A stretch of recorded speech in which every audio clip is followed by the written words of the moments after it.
Everybody, welcome to our unboxing of Versailles 1919. I'm Geoff Engelstein. I'm here with my co-designer, Mark Herman. Hi, Mark. Hey, Geoff. How you doing? I'm okay. I'm excited.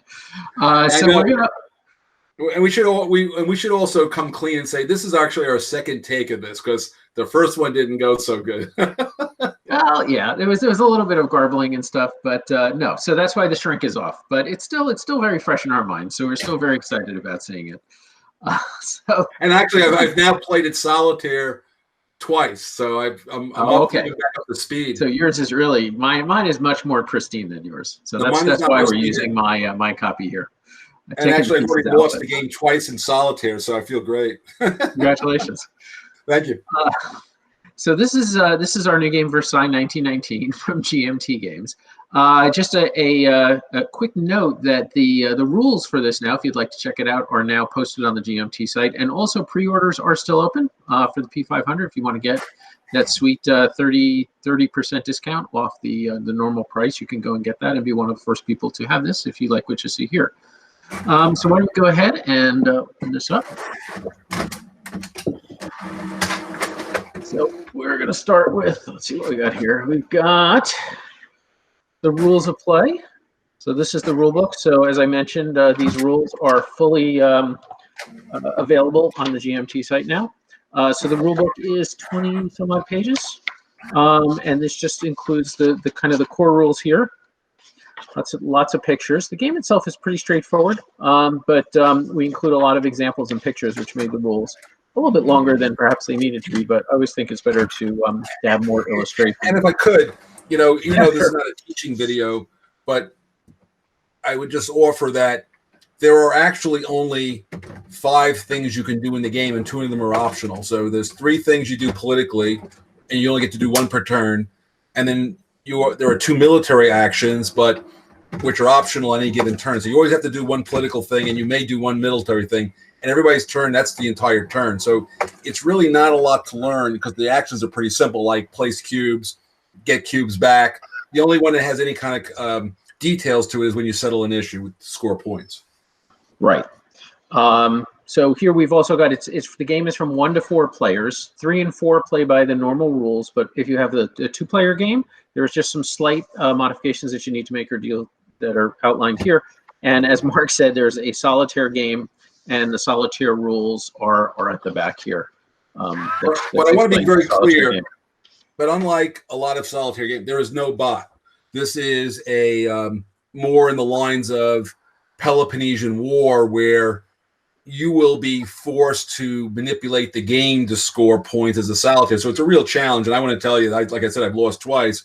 The 2-player game is basically a 3-player game where each of the 2 players gets to run the non-player's side. It's kind of like contract bridge, where you're playing with a dummy hand, but you each get to do it. So you're both playing your own side and manipulating the third party to try to win the game. So it's a very solid 2-player game. It's a very solid solitaire game, surprisingly. Yeah, and the third player in the 2-player game, the one that's being manipulated, is the United States, which from all of our research is actually fairly true to life. A lot of people have interpreted it that way, that the United States was really, Wilson was really kind of manipulated by England and France. In fact, it may be the most historical version of it now. And then on the back here, we've got a reference. We have cards for these also, so I'll show those a little bit later in terms of what we've got. So that's the rules.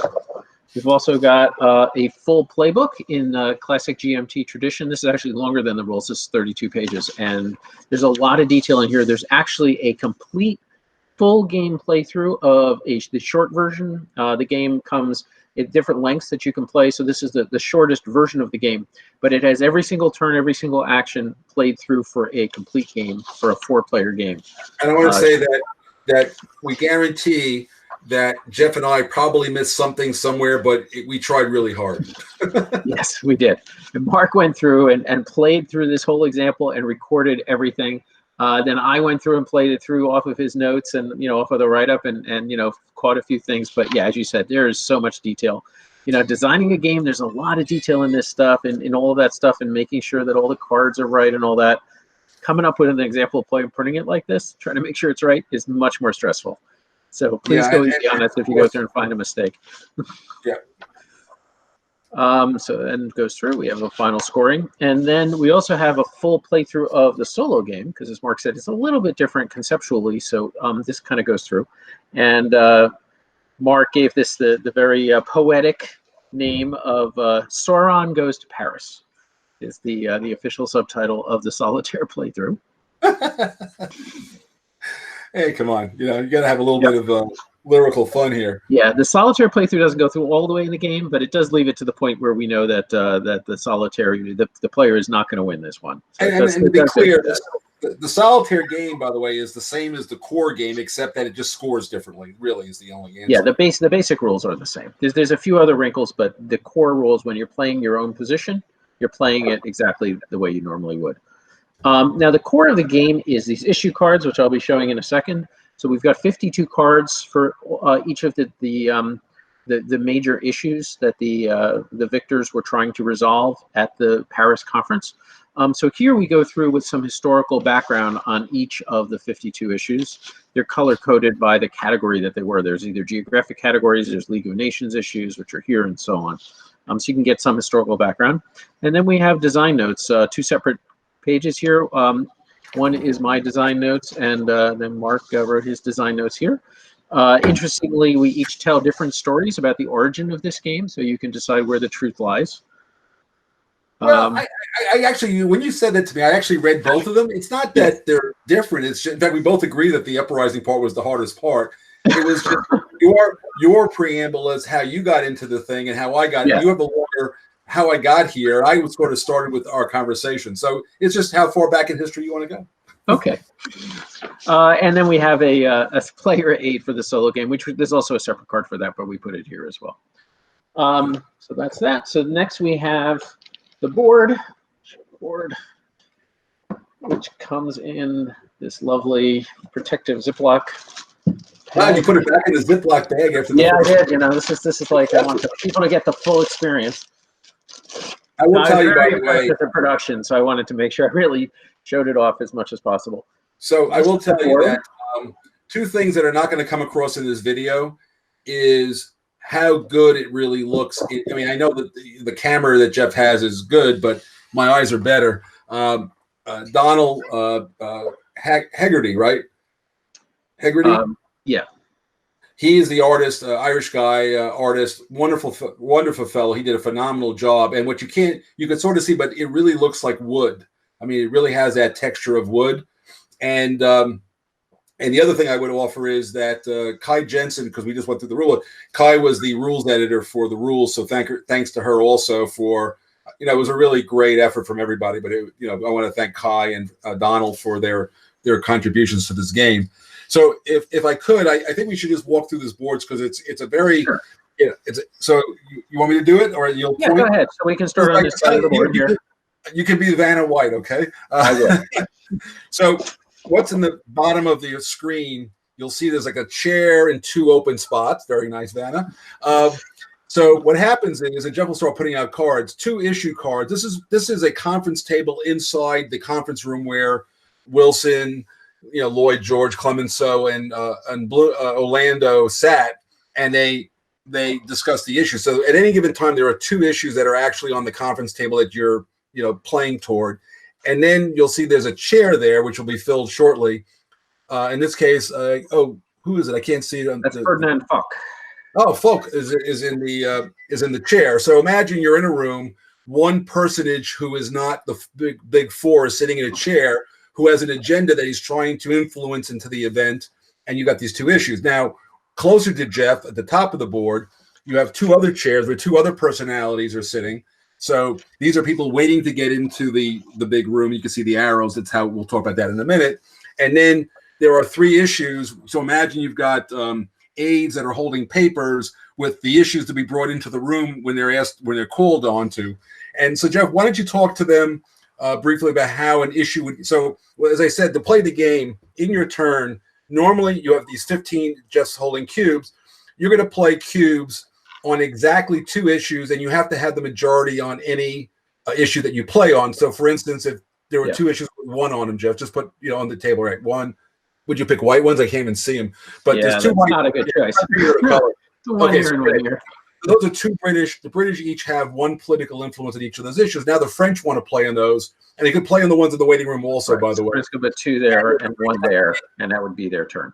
Yeah, and that would be a turn. So that's one of the things you could do. Then, of course, as these things get used, they go into, we'll talk briefly, as an exhausted box they'll go to, but that's the second action you can take. The third action is settling an issue. So, Geoff, why don't you walk him through and by the way, Geoff I want to just give Geoff appropriate credit. This brilliant 1, 2, 3, 4, 5 thing was his invention, which makes settling an issue like just kind of candy. So why don't you walk him through that, Geoff? I will do that. So we have here these are the reference cards. And like Mark said, it shows the 3 actions that you have to do. One of those 3 is place influence, settle an issue, or reclaim exhausted influence. And then there's military actions. But down here, if you settle an issue, this tells you the steps, but it's also replicated kind of here on the board.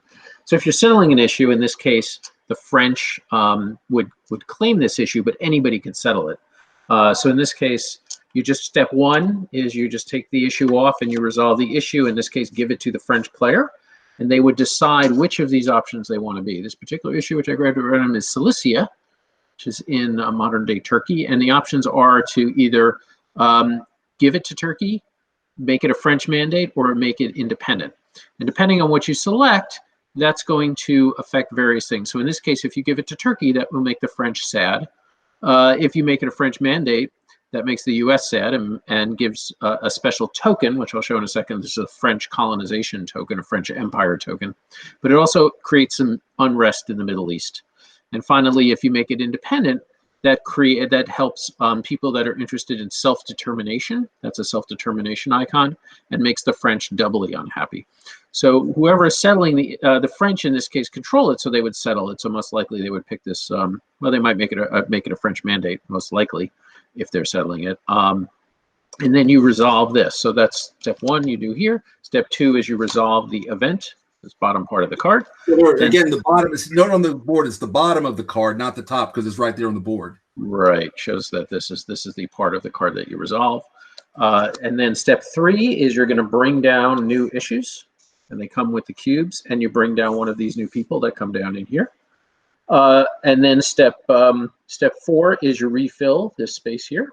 So normally you can either take from the discard pile, or you would draw 2 of these cards and pick 1 to put here.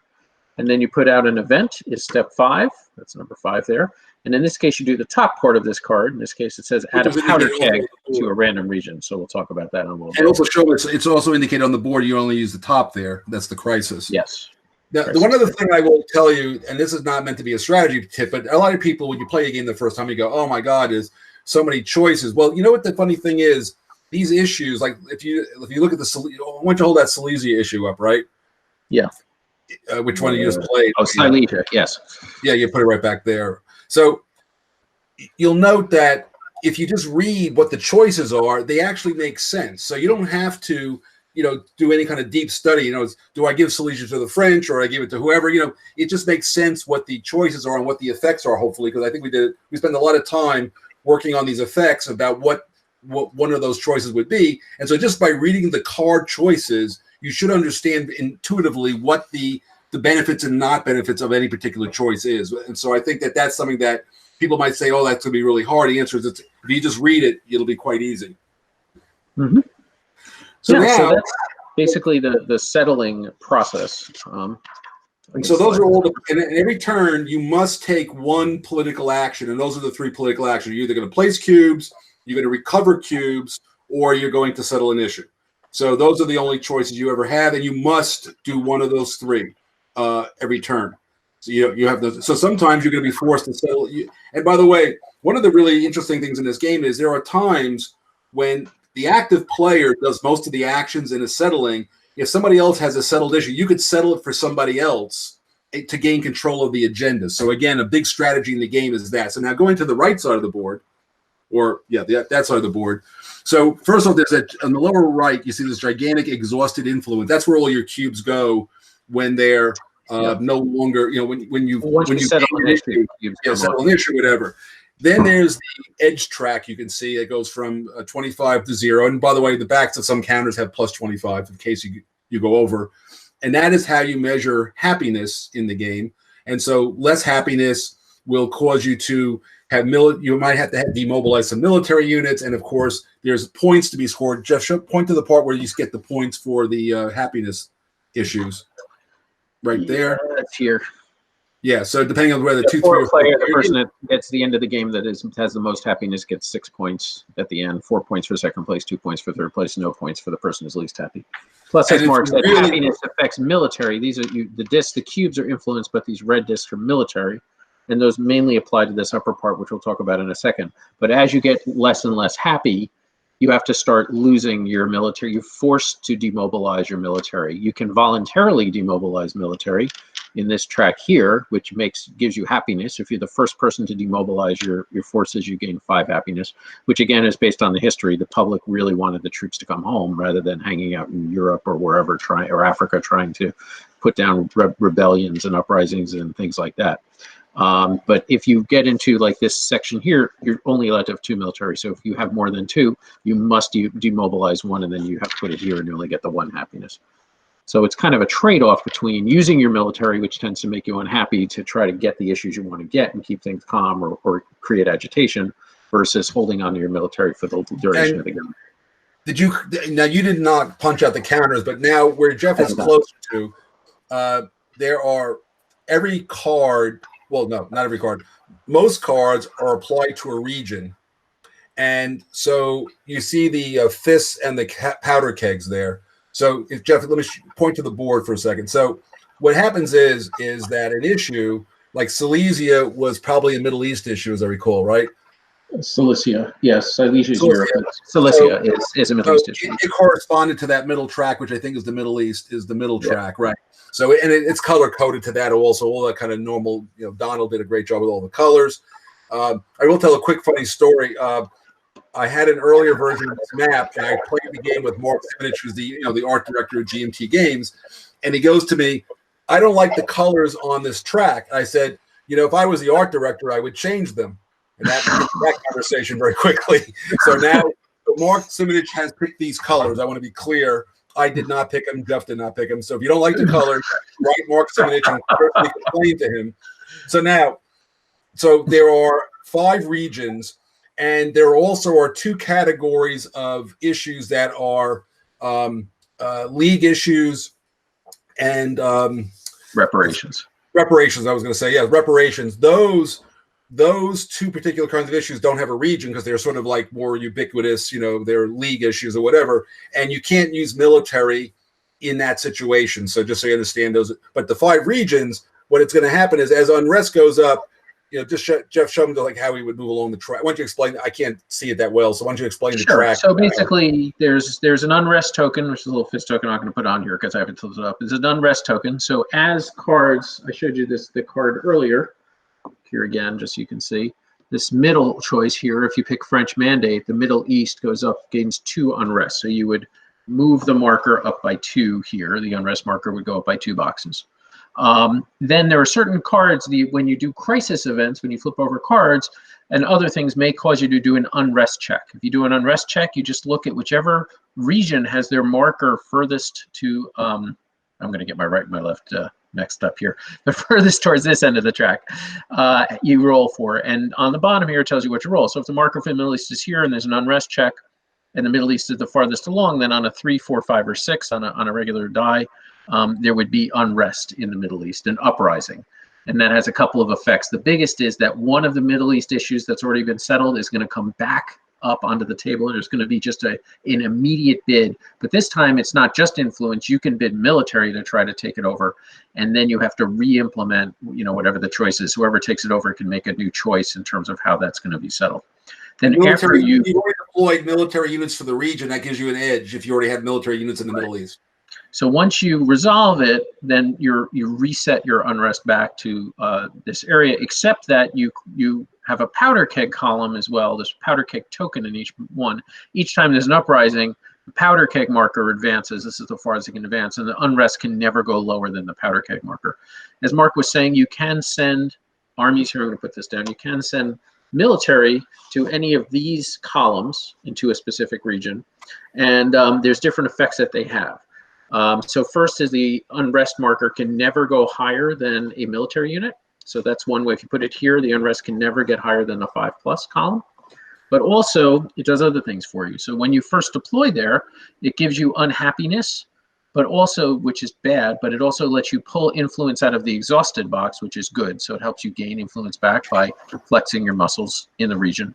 And it gives you a +or-1 on the die roll. So you can go to a region to try to make it easier for there to be an uprising. If one of your opponents has a lot of settled issues in the Middle East and you're not happy about that, you can send military there to put a +1 to the die roll. And it also helps you when you're bidding for issues later. So there's a few things that you can do with your military out there, but in general, it's going to increase your unhappiness for your nation. So that's the unrest track, and that's basically all the rules, right? I think we've covered that. We've more or less tortured the game. Obviously, the good news is show them that little card that has all this information on it. So basically, if you take the explanation we just gave you and just use this card, both sides, of course, you will basically have everything you need to do. And everybody gets one of these cards. This was another Geoff creation, so thank you, Geoff. That creation will allow you to basically play the game and never have to look at the rules. That's really what we tried to do here is, using the graphics that that Geoff did initially in the prototype and what Donald executed brilliantly. You can basically do a settle. The settle issue is the most complicated. You just follow the numbers 1 through 5, and the pictures will show you what to do. And then anything else is on that little card. So you should never have to look at the rules once you've read them, quite frankly. Yep. So yeah, so this is the last piece, is the strategy cards here. So we talked about those icons, and those do have some impact with the event cards, but the main usage for them is for these strategy cards. There's 10 strategy cards. Beginning of the game, you're going to deal out 1 more than the number of players. And the first time there's an uprising, there's going to be a draft with the person who's got the fewest victory points at that stage is going to get first pick. So for example, this is 14 points. Of course. Very famous strategy. And this one, at the end of the game, you're going to get 1 point for each German containment, 1 point for self-determination. You want Japan and Italy to sign the treaty, which is tracked on the happiness track. And you also get 2 for controlling League of Nations issues. So that's the 14-point strategy. So once you have this, it's going to modify maybe the value of issues to you and what you want to go for. But also more importantly, wherever those icons are on anybody's tableau, you score them. Right. Yes. So it's not just stuff you have, but if there's self-determination icons anywhere. So you can before the first uprising, you can see the possible strategies that are going to be available, and then you can take them. There's also just one other rule, which I think it really, it's about treaty negotiations, but it's very procedural. There certainly can be some negotiations, but the main thing that you're going to trade with other players is you can if you make a deal with somebody. We talked about influence going to the exhausted box. You can actually ransom or redeem people's influence as part of a deal. So, if I'm making a deal with Mark, if I want Mark to settle an issue a particular way, I can say, look, I'll put 4 of my influence in the box and you can take 4 of yours out. So you can do that as part of a deal. This is important, by the way. Any agreement, when you're actually playing on an issue, if I say to you, I'll tell you what, I'll settle this issue for you if you make this choice, anything you do relative to a transaction is binding. So if you say yes to something, you can't, take your word back, and that's by the rules. However, if you say, I will do this for a future consideration, that is not binding. So again, anything you do that's immediately around an immediate transaction is absolutely binding, and you have to follow it. You can't say no. Anything you promise in the future could go either way. Yep.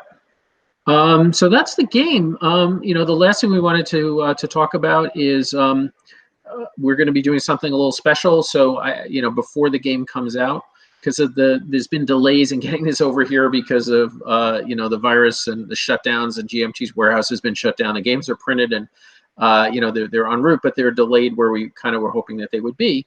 So to kind of help tide people over between now when we've got some of these first samples in and when the actual product is going to be shipping, we're going to be running a tournament of the game on Vassal. You want to talk a little bit about that, Mark? Yeah. So due to the good offices of a guy named Francisco Colmenares, who's been helping me for quite a number of years, he's a wonderful fellow who lives up in Canada. Francisco is right now working on the Vassal set. So everybody goes, well, when are we going to have a Vassal set? Yes, we're going to have a beautiful Vassal set. He's got all the artwork. It's going to look just like, and if you want to see Francisco's work, look at the Empire of the Sun Vassal set, which is just off the scale functionality-wise. So right now I'm teaching, I had to teach Francisco the game so the functionality can be there, but he's doing all the art and, putting this whole thing together.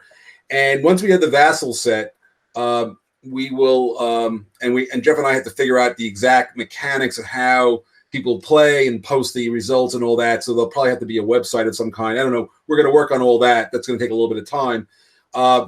If you pre-ordered the game, you will be eligible to play in the tournament. And that's just if you bought the game, you get that edge. Everybody can buy it any time. But if you pre-order it, you can be in the tournament. At this moment in time, there's going to be no limit to the number of people in the tournament, although we might have to group them by region just because of time zone stuff, at least initially. And there'll be a couple. And I've been thinking a little bit about this, Geoff. I think that we should have like a mulligan round or two so people can learn the game and not worry that they're in a tournament and they don't know how to play yet. So there'll be a couple of mulligan rounds, and it'll be sort of a round robin, then followed by single elimination. But since we all got a lot of time, I'm hoping that that'll work out.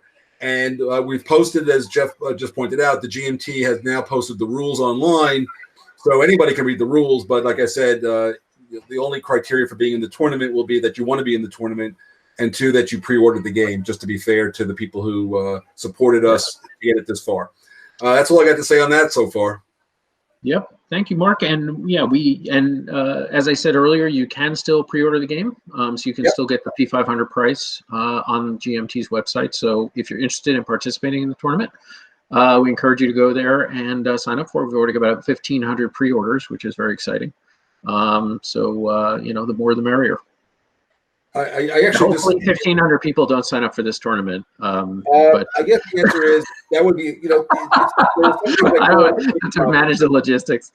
And by the way, I just want you to know, I just got the best news I've had in a long time. Major League Baseball owners reportedly approved the plan to start delayed season around July 4th without ballparks, without fans. That's okay. I can't. Yeah. I need me some baseball. Okay. Yeah, I saw you wearing your Yankee hat earlier, so I can understand that. Absolutely. So anyway, this is Mark Herman signing off.